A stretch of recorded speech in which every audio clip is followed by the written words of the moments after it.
Hello everyone, this is Illuminating Dots. This is a summary of CBSE Class 10 Maths Chapter 3 Exercise 3.5. This exercise is about solving the linear equations using the cross multiplication method. So before starting, if you find this content useful and enjoy learning maths using my skills and logic interesting, then please consider subscribing my channel and do leave a like. Let's begin. It's time for today's fun facts. So, strawberry is the only fruit that bears its seeds outside. Venus is the only planet which spins clockwise, and the longest word in Oxford Dictionary is 45 letters long. So, that was it.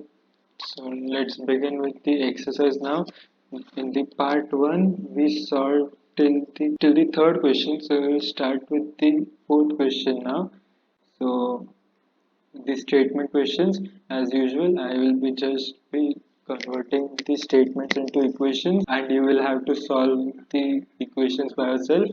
Now let's begin with the first question. Now it says a part of monthly hostel charges is fixed and the remaining depends on the number of days one has taken the food in the mess.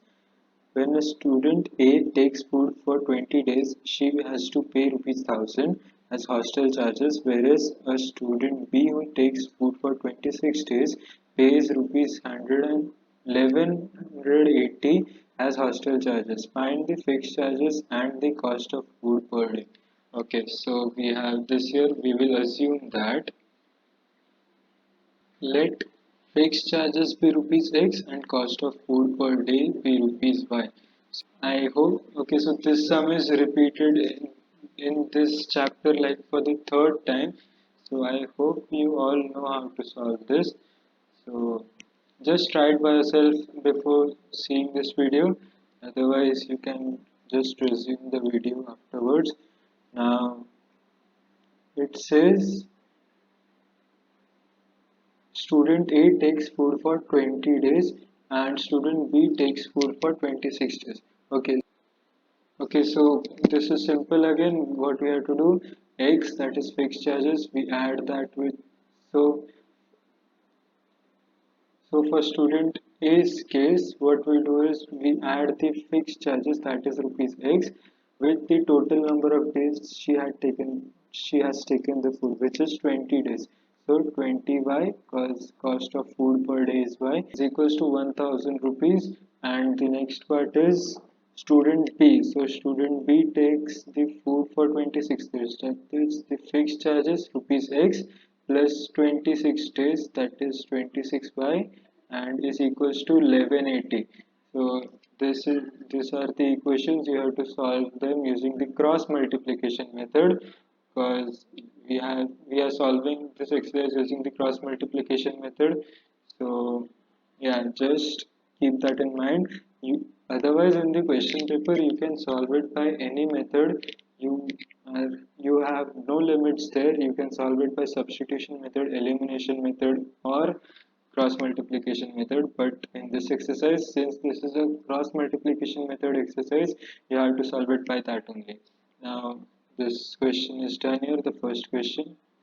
We move to the second one now. So now the second question, it says a fraction becomes one third if 1 is subtracted from the numerator and becomes one fourth when 8 is added to the denominator. Find the fraction. Okay, so this question is also repeated. Now what we'll do, we will assume that let let numerator be x and denominator be y. What we do is we have to find the fraction. So just read the question properly. You have to find the fraction and not the numerator and denominator. So whatever the value of x and y you get, you have to write that in fraction form. Okay, so the first part says it becomes one third when 1 is subtracted from the numerator. So since this is a fraction, x upon y it turns to one third, it is 1 upon 3. And when 1 is subtracted from the numerator, that is minus 1 here. So this was the first part. The second part says it becomes one fourth when 8 is added to the denominator. So x upon y is equals to 1 upon 4 when 8 is added to the denominator. So you can do this. You have to cross multiply this, and whatever you get two equations. Then you just simplify them using the cross multiplication method. Now let's begin with the third one. So the third question, it is Yash scored 40 marks in a test, getting 3 marks each for right answers and losing 1 mark for each wrong answer. Had 4 marks been awarded for each correct answer and 2 marks been deducted for each incorrect answer, then Yash would have scored 50 marks. How many questions were there in the test? Okay, so we will assume that. So we have taken let correct attempts be x and incorrect attempts be y. So they have asked the answers, so I have written attempts. That is understandable. Now the first part of the question states Yash scored 40 marks in a test, getting 3 marks for each right answer and losing 1 mark for each incorrect answer. So 3 marks for each correct attempt, that is 3 into x here. How we got this? 3 marks for correct attempts, that is 3 into x. This was clear.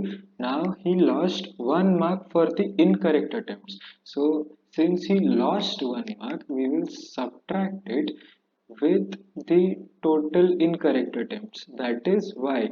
And how much did he lose? 1. So we do not write that, we can simply write minus y is equals to 40. So he got 40 then. In the second case, if he had been awarded 4 marks, so that is 4x, and 2 marks been deducted, that is minus 2y. So then he would have scored 50 marks. So this is easy now. You can just simplify this one. Here you can remove 2 from both the sides. So it will become easy. You can do it by cross multiplication method. So you can do it completely there. Okay, and one more important thing, you will get the values of x and y. Do not leave the question there. You have been asked find the total questions in the test. So what you have to do then is you have to add x and y, and then the answer you get, that is the total answer that they have been asking. So if you leave it on x and y, you will get the wrong answer and you will not get marks. So just keep in mind to write the sum also, that is x plus y is equals to how much. Only then you will get your marks. Because why? Because x is the total correct attempts and y is the total incorrect attempts. So when you add the correct and the incorrect attempts, only then you will find the total number of attempts. So that is what they have been asking you. I repeated this 4 times.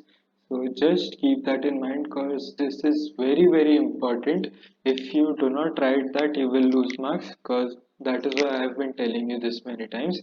Now let's move to the next question here. So the fourth question says places A and B are 100 km apart on a highway. One car starts from A and another from B at the same time. If the car travels in the same direction at different speeds, they meet in 5 hours. If they travel towards each other, they meet in 1 hour. What are the speeds of the two cars? Okay, so we will assume that. So let speed of car A be x kilometer per hour and speed of car B be y kilometer per hour. So what they have said is two cars are at the place A and B on a highway. They are 100 kilometers apart. So what they want is, in the first situation they gave, if both the cars are moving in the same direction, that is both moving in this side, then they will meet after 5 hours. The next part says if they are moving in opposite directions, that is if A is moving here and B is moving here, then they meet after 1 hour. What they are asking is you have to find the speeds of the two cars, so at which they will meet after some time. So okay, so we know that distance is equals to speed into time here.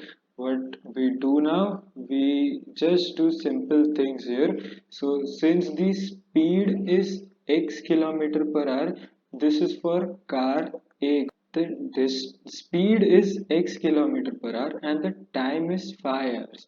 When so the first situation they are moving in the same direction. So since they are moving in the same direction, we will subtract them. Why we will subtract them? Because the cars are moving in the same direction. That is okay, so here is A, here is B. They are moving in the same direction, so they are moving away from each other. So that is why we subtract them in the first case, because if they are moving away from each other, we when we subtract them, we will get a value. Okay, so what I mean is 5x minus 5y is equals to 100 here, because minus 5y, this also came the same way as 5x. Now this is the first part, so this is for A and this is for B. Remember that. Now what we have is the second situation in which they are traveling in the same direction. So this is A, this is B. They are traveling in the same direction.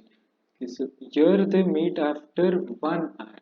What we do now is we write x, that is speed into time. So speed is x and time is 1, so we do not write 1, so that is understandable. And plus y.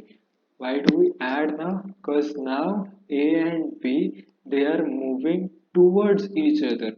So since they are moving towards each other, we have to add their values. Now x plus y is equals to 100 here also, because the distance between the two of them was 100 kilometers. So we got this here. Now what we do is we can simplify the first equation here. We get x minus y is equals to 20. I removed 5 from both the sides. So this is the first equation, this is the second equation. You can easily solve it by elimination method, but you have to solve it by cross multiplication method, because this exercise is about cross multiplication method. So solve it by cross multiplication method, but in the exam you can solve it by elimination method also. That is also considerable. Now we will move to the next exercise, next question now. So the fifth one, the last one, fifth one. The area of a rectangle gets reduced by 9 square units if its length is reduced by 5 units and breadth is increased by 3 units. If we increase the length by 3 units and the breadth by 2 units, the area increases to 67 square units. Find the dimensions of the rectangle. Okay, so this one's a bit tricky, I can say. So I'll solve this whole question for you. Now we will assume that length be x units and breadth be y units. So we have here that we have to find the dimensions, and do not forget to write the units. Like units means general units. Here it is given units as the term of length, but do not forget to write the units with the variables also. Never ever. Now the first part says area of the rectangle gets reduced by 9 square units if its length is reduced by 5 and breadth is increased by 3. Okay, so we all know that area of rectangle is equals to length into breadth. Sorry. So we all know that area of rectangle is equals to length into breadth. So we do the same thing here. we know that length is x units and breadth is y units. So when the length is reduced by 5 units, so x minus 5 here, and the breadth is increased by 3 units, that is y plus 3 is equals to reduced by 9 square units. Okay, so how do we reduce this area? We write xy minus 9. How we get this? Okay, so area of rectangle is equals to L into B. So area of rectangle is, how do we get this? Length is x and breadth is y, and breadth is y, so we get xy here. So area of rectangle is xy. That is how we do it. We have the first part here, so it means that the original length and breadth and the area are xy and xy respectively.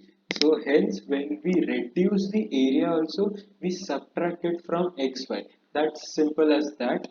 So now what we do, I'll just simplify it here. So I get xy plus 3x minus 5y minus 15 is equals to xy minus 9. Xy gets cancelled here only. Now 3x minus 5y is equals to, okay, so since we have to keep everything on one side, I bring 9 minus 9 here. So it gets minus 6 is equals to 0. So this is the first equation. The second part says if we increase the length by 3 units, so the length is increased by 3 units and the breadth by 2 units. So y plus 2 is equals to, so the area increases by 67 square units. That is xy plus 67 here. So I simplify this also. So I get xy plus 2x plus 3y plus 6 is equals to xy plus 67.